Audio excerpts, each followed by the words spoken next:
Oh, is it Hey, time? Veronica, how are you? Hey, I'm great. This is a terrific Tuesday. I just absolutely love the beginning of my day. The beginning of your day. It's still morning out there on the West Coast, isn't it? It is. It is, and we're in the heart of our day here in the Central Time Zone. And in my part of Texas, we don't have a blizzard. Wonderful. Wonderful. And everywhere else does?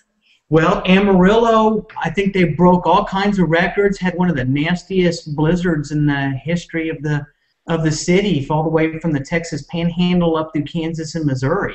Now, are we talking snow or rain? No snow. It's very Significant cold there. blizzard. They can keep it. Well, you know what? This last weekend, people were wearing shorts out here in California. Ah. It's been very nice weather. Very nice.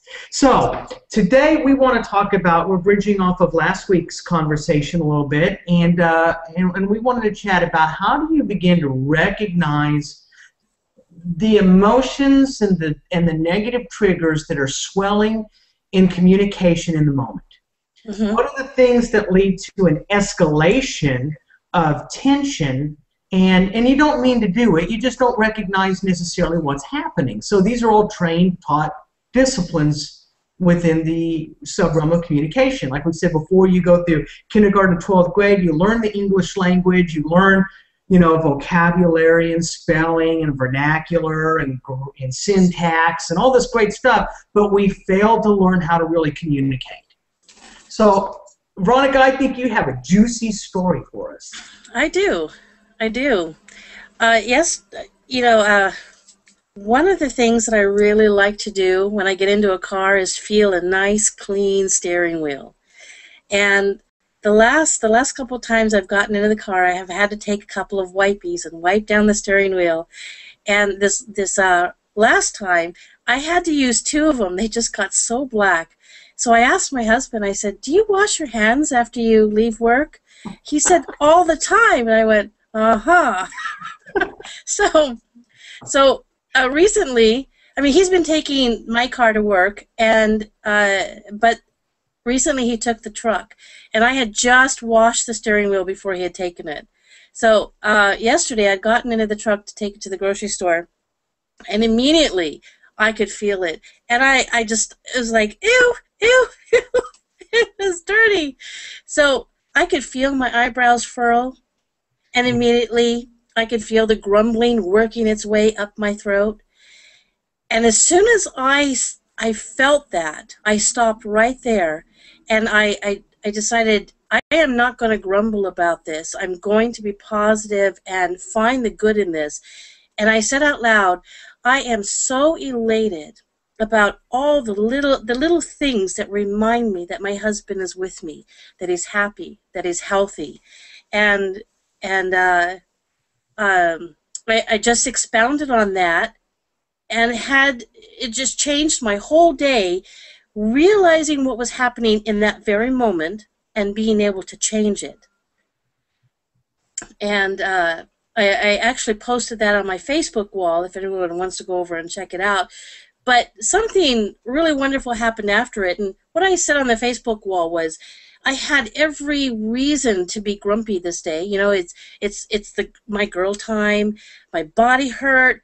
I had five-gallon bottles of water to fill that I really didn't want to do by myself.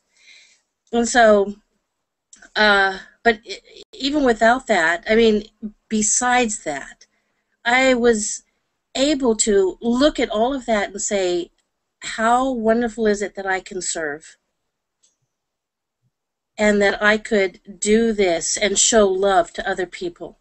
Mm-hmm. And, when you have a good attitude like that, God blesses you for it. The universe just brings it right back around. And after I had my water bottles filled, I was out putting some bags in the car, and a little couple with their 6-month-old son pulls up, and I hear, so I turned around, and the guy says, "Ma'am, can I help you put your water bottles in the truck?" I was thrilled. I was like, "Thank you so much." So that was a real blessing. Yeah, learning those emotions when they're coming on is a challenge, especially for couples that have gotten into bad habits of fighting. Oh, isn't it true? And emotional-based communication, that it's so easy to just throw out comments or pithy statements that are meant to be zingers. And instead, it's a lot harder to dial back those emotions and start asking yourself questions in the moment of what is eliciting this trigger moment for me.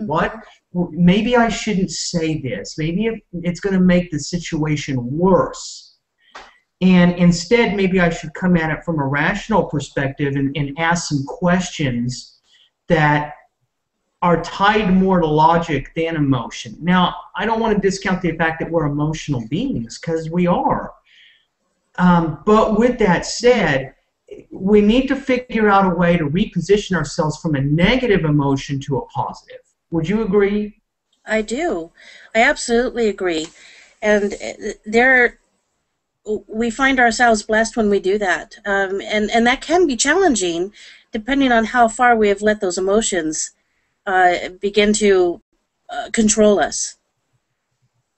Yeah, because some of us just have not been taught well how to deal with those emotions, how to overcome them. So one of the things that I've done in some of my coaching sessions, and it's kind of funny because I never even thought about it until a couple of weeks ago. I was watching I love Meet the Parents, the whole series. Mm-hmm. If you're familiar with those movies. And I noticed that in the second movie, Robert De Niro's character would do something, and the wife would say, "muskrat." And what they were doing was using keywords to try to trigger each other so that they knew when the other one was stepping out of bounds or going in a place that they shouldn't be going in. And I have taught this for years. Nicole and I have used this type of philosophy for years. And it's funny because I wasn't necessarily trained in it, but somebody else obviously uses it. And that's a really great way, though, to tell the other person, we're going someplace that isn't healthy right now. We're going someplace that's going to elicit an emotional response. So I've always encouraged people, come up with a keyword structure, maybe just a word or a sentence or something that tells the other person where you're at. I don't know. What are some of the things that you've done with your clients? How do you help them work through it? I come at it from the basis of using the emotions, like looking at a stoplight. When you're driving down the road and you see a light coming up and it's turning yellow, what do? You either step on the gas or you put on the brake. Yeah, there's no in between, is there? Not really. We're supposed to be stepping on the brake, but there's a lot of us that step on the gas. When my daughter was little, she says, "Mommy, I know what the lights mean." She said, "Green means go, red means stop, yellow means go much faster." And I realized, oh no, what am I doing? My driving habits are being observed. That's funny. That's funny. And see, now there can be a consequence for that, though, right? Now, a consequence doesn't have to be negative. The consequence can be positive, but in this case, we're going to go negative. So you punch it. And in Texas, we have, in some communities, camera lights. Uh-huh. So if you go through that thing and it turns red while you're in the middle of it, it's going to take a nice picture of your license plate, and you're going to get a friendly little ticket with a nice dollar amount attached to it. And so what's interesting about that is if you think about your illustration, that's the ramping up the emotions. You see the light change, the emotions ramp up, and now if you go through it and proceed when it's red, what's going to happen is a trigger mechanism on the other end of the communication line is going to happen, and now we have nobody talking about anything that makes any sense, and all we're doing is yelling at each other. You're right. That's right. That's your ticket. And boy, we pay dearly for that. That's right. It can get very costly if you say the wrong thing. And here's the thing that's interesting, is You know, there's some people out there that have the belief that you say things that are really in your heart. And I don't always subscribe to that. And here's the reason why. When you're emotional at that level, you're intentionally, consciously trying to find zingers that are going to hurt that person as much as you feel you're hurting, whether they're true or not. They're not necessarily indicators of anything that's really true from the heart. It's just all consciously happening at such a fast pace that you know the emotions of, I want that person to feel my pain. How do I do that? Oh, here's a trigger point. Boom, push that button and watch them go. So you really think that that is a subconscious type of behavior? No, I'm saying it's conscious. Okay. I think it's very intentional that when you get to a point that you are so angry, you are finding a way to lash out at the other person. You're finding a way to make them hurt as bad as you're hurting. And you say things you don't mean to say, that you don't even feel is true. You just want them to feel your pain. Oh, I laugh because that's true. That's very true. And there's such a better way to handle it. You know, it's just, I'm hurting. You know, I want you to see that I'm hurting. I bleed. Do I need to bleed for you to see that I'm hurting? Yeah, I always find it interesting when people go to marriage counseling, and 7 out of 10 times they walk out of the counseling office angrier than they walked in because they're looking at their spouse going, did you really just say that in there? Yes, it's true. Did you really just, seriously? And it makes it worse because you're walking into it with a hope and an expectation, I'm going to heal my marriage. And instead, you're learning things about this person that you didn't know in an environment that isn't really conducive to you solving the problem. It's just exposing a problem and making a bad problem worse. I mean, I see it all the time. Oh, good point. Very good point. You know, have you experienced that with some of your clients? You know, where they react like that, or no, where they've experienced that they're in a bad situation, and then all you do is talk about the way you feel, and then they walk out making a bad situation worse because they didn't work towards a solution. No, I don't go there with my clients. I don't permit them to. And that's really the difference between coaching and counseling, isn't it?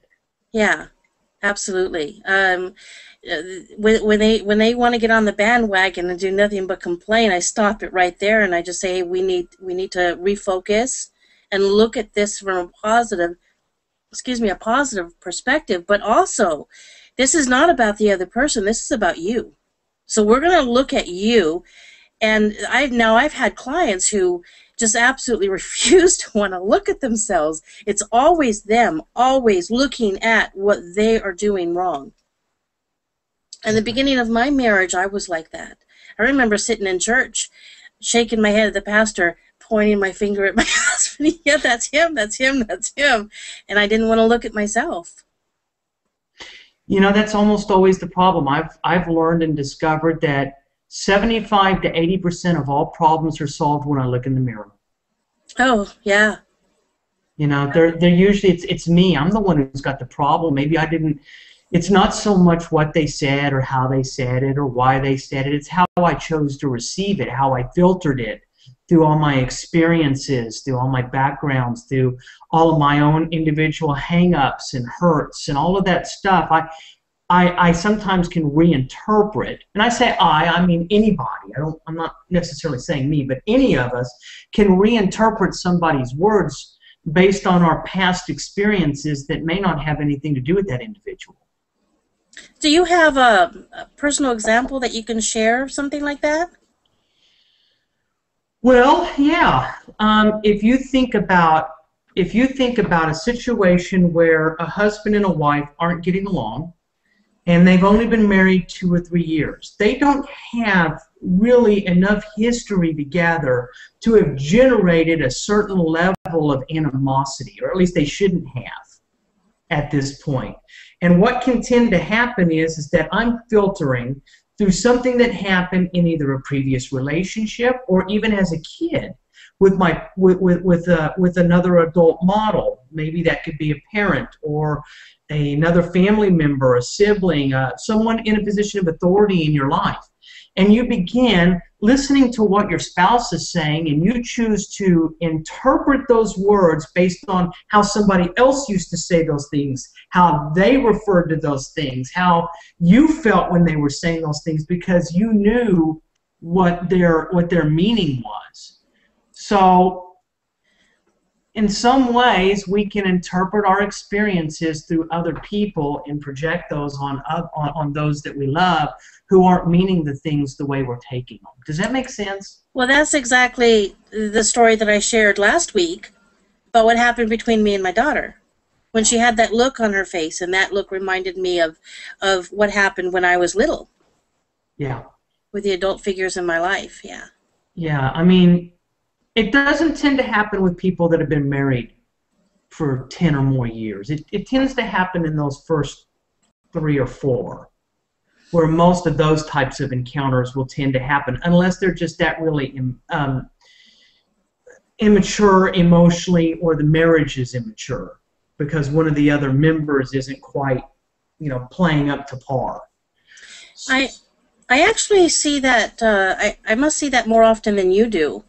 I have coached couples that have been married for years and years, and they're still struggling with that kind of thing because they never got that type of training. And they just didn't figure it out. Maybe they didn't read books or what have you. But yeah, they do struggle with that even after years of marriage. And it makes sense that they do. It's not that I haven't discovered it. It's that it looks different. They interact differently. It's not as aggressive as younger couples. I mean, they kind of learn to temper themselves and just realize it's not worth it. She's just going to get mad, or he's going to get mad, and it just never mind. and they'll suppress it until there's an event when the lid comes back off, right? Where younger couples, they'll go back and forth and just fight about it incessantly. That's kind of what I mean. There's a difference in how they interact together. Mm-hmm. So the folks that have been married longer, they kind of get it. And I think that's a good discussion point for next week. I think we should talk about what are some of the maturity points in a marriage. What are some of the trigger mechanisms that happen in there when the marriage is ready to go to that next level, or it's going to regress backwards a level? That sounds good. Yeah, because I don't think a lot of people realize that it's happening to them all of the time, whether they know it or not. So, with that said, Veronica, our time's up. Thank you so much. As always, it's been very informative, very enlightening, and it's always fun listening to your stories because you're a great storyteller. Oh, thank you, Don. Thank you so much. I enjoy sharing the stories. I learn really well from listening to someone's stories. I remember when I was first learning most of these things, I would sit under someone's tutelage and I'd say, well, how does that apply to me? How does that apply to me? How do I look at that in my life? And then as soon as someone shared a story, like they do at 12-step programs, I was able to get it, just get it, because then I could put myself in those shoes. Right. Well, fantastic. Well, until next Tuesday at 1 o'clock Central, 11 Pacific. And jump on our Facebook pages, interact with us, let us know your thoughts, let us know what questions you have about communication and relationships, and maybe some areas that you want some help in. So you can jump on Veronica's Facebook page and ask her, you can jump on mine, wherever you're most comfortable, wherever the relationship's at, but we certainly would love to interact with you. So with that said, Veronica, thanks so much. You're welcome, Don. Have a really great day.